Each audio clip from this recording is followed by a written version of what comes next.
In today's video, we're going to show you the benefits of a 40-foot roll tarp door, how we structurally reinforce a container after removing the sidewall corrugations, and what goes into building a storage container for hazardous materials.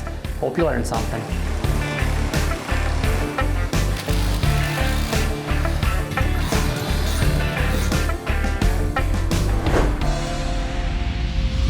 So we got this roll tarp door installed and closed up and all finished up now. And these things here, these are pretty much the only option that you have to get full access to the side of a shipping container and still close it up on something that you're trying to modify. They do make full open side containers right from the factory, and those things have a beefy floor and a big header on them in order to span that distance. And that is also what we had to do here. We left the bottom C channel, which is about 5 or 6 inches, and then we left another 7. So there's 12 to 13 inches of structure in the floor here, and that allows us to tuck those containment pans in there nicely, plus that bar grating. But that still wasn't enough to structurally span that once you start actually using this thing. So yes, it might span that whole distance when we lift it up here at our yard, but I imagine you're probably planning on putting something inside of this, and then that weight inside of it can really start flexing that floor. And that's why we added this rig mat underneath it. So it's got a steel skid below it, plus all that structure in the floor. And that is the only way that we can cut out the full 40 feet of this shipping container. But in this instance, we still wanted to be conservative, and we added a center post right in the middle. So with these roll tarp doors, there's 2 different kits. There's an electric kit or the manual, what you see here. And because there's explosion-proof electrical going inside of this, we have to go with a manual kit because you don't want a 12-volt battery when you connect the cables. That makes a spark. And if there's hazardous flammable chemicals inside of here, that would not be good. So these here, you got to be a little careful. Our one video guy already got whacked with it. So there's a bit of torque on these. And the way that they work is you just crank. And so there's a pipe that runs the full 40 feet, and the tarp just coils up on top of the pipe. And then there's those bands as well that just hold it up against the container nice and tight. And so here, even with my rotator cuff surgery, I'm able to do this, lock that back in there, and she's open. So that's pretty cool. Before anything can be installed on the walls or ceiling, we strut framed this container with our MSS 2-way and 1-way brackets. Once it's strut lined, the customer can mount anything they need in this container, self-supported from the walls or the ceiling, without poking a single hole through the envelope or burning the paint.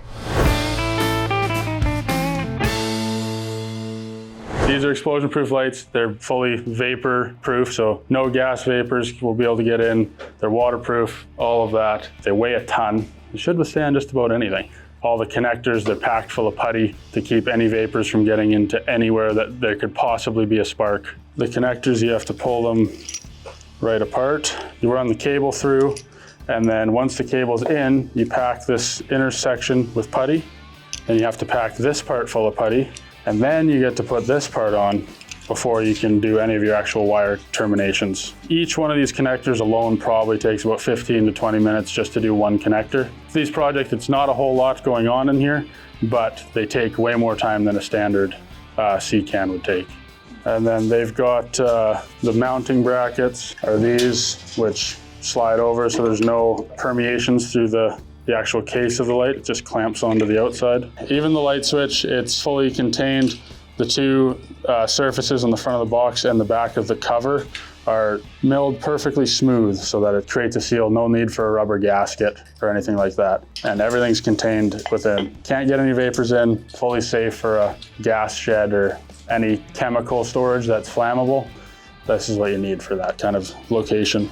With these explosion-proof fixtures, they have to have explosion-proof tech connectors, and we have to utilize tech cable in this. And then there's also a special type of putty in there. So everything is just very precautionary and going the extra mile just to make sure that none of the vapors that are inside of this shipping container get inside of that light fixture when those lights turn on. So we got all our containment pans welded up here and fastened together with our banjo fittings, bulkhead fittings. Right now we're about halfway full of water. Found 1 or 2 leaks, not a big deal. After we find a leak, we have to drain that pan out and then repair the leak, whatever that is, weld it, or maybe it's the sealant we use, whatever it is. What is that? What the fuck is that? And then fill up with water again, see if it fixed. Keep doing that till you don't get any leaks. Sometimes we'll blow air on the outside so we can find the little leaks, because sometimes they're hard to spot. So we'll use the air compressor, see if the little bubbles are coming out. And it's just fun. It's so much more fun. We'll open those doors and set the can down on that end of the skid. Then we'll use a forklift and probably a bobcat. We'll just push it, try to be as even as we can with each other. Hopefully it goes in straight and we don't have to fight with it getting in the doors. Oh, I'm stuck.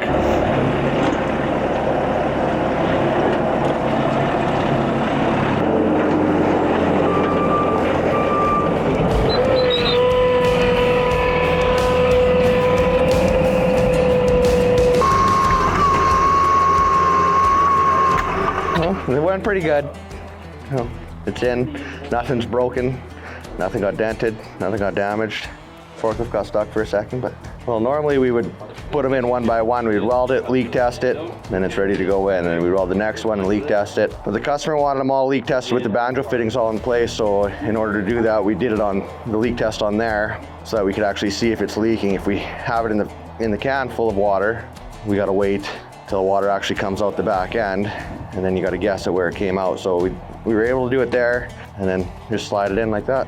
One thing we did differently on this specific project is we have now our folded profile up on the header. A lot of times we'd still leave some corrugations and then do a structural tubing, a rec tube of sorts up there, and we'd weld all that in. But this time we were able to fold a J profile, and that can just encapsulate those corrugations. We can stitch weld on the inside, and we can either weld or we could rivet everything in on the outside here. And with that now, we can actually have a rain drip incorporated into this profile. So a second piece there now deflects the rain that's coming off the roof away from the tarp. So a lot of times the tarp would just install right on this face, the rain would come down and potentially could get in behind there. There is a butyl seal and we can caulk that, and it wasn't really an issue ever for our customers, but this is a little bit of an improvement. It also adds a little bit of structural integrity to this thing. With all these water tests and everything all completed and the pans ready to get their bar grading, that is the next step.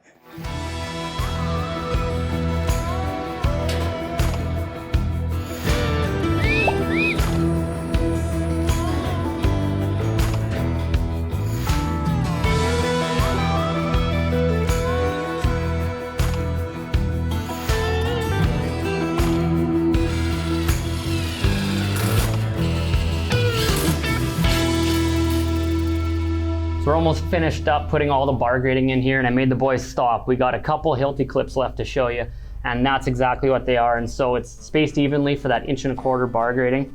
And along all the edges that are bent on these containment pads now, we can run self-tappers right through there, and that just holds this bar grading in place.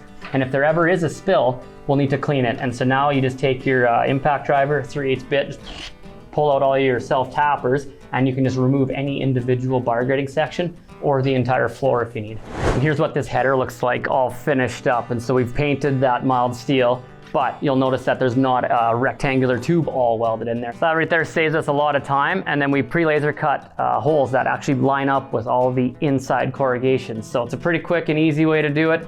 And adding that rain drip on the outside now, potentially a more weatherproof method of getting a structural header going all the way across this. We're not putting tens of thousands of pounds up on the roof afterwards. There's just snow load that we have to worry about. But here on the floor, we're gonna have full IBC totes of products, and that's where we need to make sure that it's super beefy. And here we didn't just put a post, we got a big beefy post on this thing. So that's definitely gonna help hold that full roof span from the 40 feet that we normally would want to span, just now being a couple 18-foot openings. And here's what these vents look like all finished up. So these are the Big Air 45s with the mesh screen. So this mesh is the same screen door mesh that's on your screen door at home, and that stops all those tiny little critters from getting inside of here. Alrighty, so you may have noticed I finally changed my shirt, and that's because Blaklader has hooked up our entire staff with a whole bunch of functional and rugged gear, and you can get some of your own, and we have a special discount code for you. So TCG15 is gonna get you 15% off of this stuff. It is amazing, I stand by it, I wear it personally. And if you enjoyed this video, please help us out and give it a like. And if you want to see more, subscribe to the channel and ring the bell for notifications. And as always, check us out at tcg.ca. Hope you learned something.